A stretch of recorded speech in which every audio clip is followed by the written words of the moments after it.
আসসালামু আলাইকুম, আপনাদেরকে আবারও নতুন একটি ভিডিওতে স্বাগতম। আজকে একটি ভিন্নধর্মী আয়োজন উদ্যোগ নিয়েছি আমরা, যেটি হচ্ছে বৃক্ষরোপণ কার্যক্রম। আমাদের এই বিশাল বাড়িটি পড়ে আছে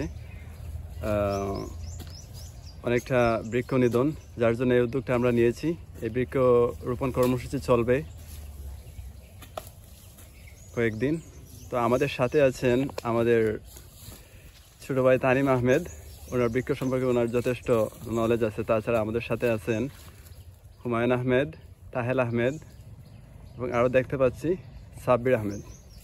আমরা টোটাল 5 জন আমরা এই কার্যক্রম শুরু করেছি। তো আমরা এই বিষয়ে প্রথমে কথা বলবো আমাদের তানিম ভাইয়ের সাথে।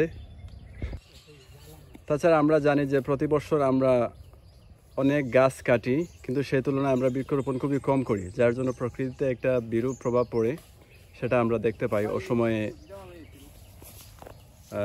বৃষ্টিপাত কিংবা অসময়ে আপনার খরা, যার জন্য এটা প্রকৃতির জন্য অতি মারাত্মক।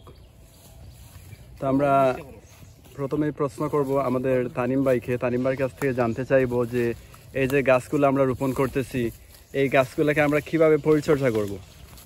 তানিম ভাই আমাদেরকে যদি একটু বলতেন এই গাছগুলোকে আমরা কিভাবে পরিচর্যা করব। এই গাছগুলা সবেমাত্র লাগানো হয়েছে, বুঝছেন? এখন এগুলো আর রেজাল্ট পাওয়ার অপেক্ষা, যাতে এগুলা জ্বর সারে, তারপর এগুলা সারের ব্যবস্থা হইব। তবে তখন গাছের বয়স অনুমান একটা সার দিতে হইব আপনারা।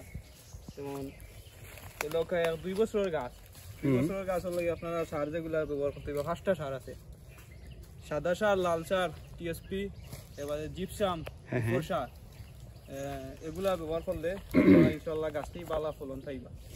তখন হইব কিটা, গাছের কিছু সাইড থেকে একটু দূরে করিয়া 1.5-2 ফুট দূরে করিয়া আপনারা কিছু মাটি কুড়িয়া এই 5টা সার এখানেও মিশাইয়া, সঙ্গে গোবর সার একটু বলন দিলেও সমস্যা নাই, দিয়া এইগুলো আপনারা ব্যবহার করবা।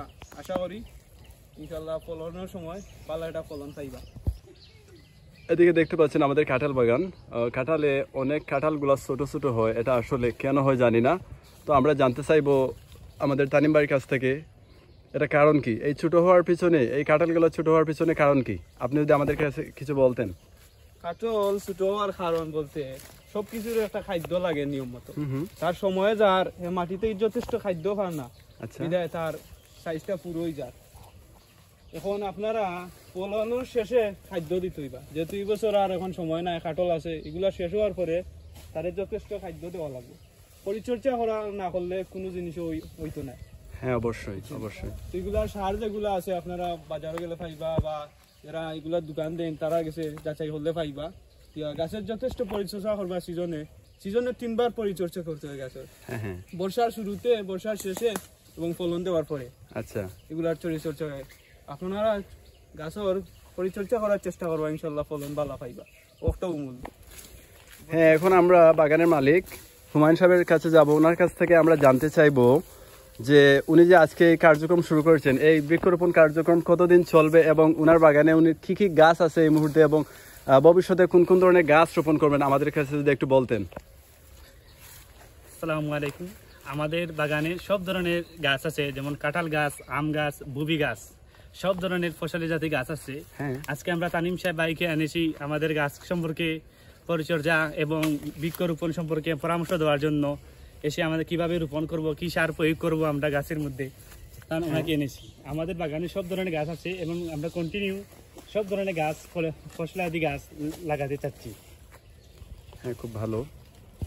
দেখতে পাচ্ছেন আজকে সকাল থেকে আমরা 5 জন একসাথে আমাদের কার্যক্রম শুরু করেছি। এই বিশাল এই জায়গাটিকে আমরা বৃক্ষ দিয়ে পরিপূর্ণ করতে চাই, যাতে এখানকার প্রকৃতি, এখানকার প্রাণী, এখানকে অনেক ধরনের পাখির অভয়ারণ্য এবং আরও কিছু পাখিকে আমরা আনতে চাই। অনেক পাখি এখান থেকে সরে গেছে গাছগুলো কাটার জন্য।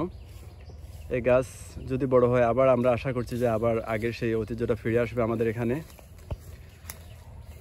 তো আবারও ইনশাল্লাহ নেক্সট কোনো ভিডিওতে দেখা হবে।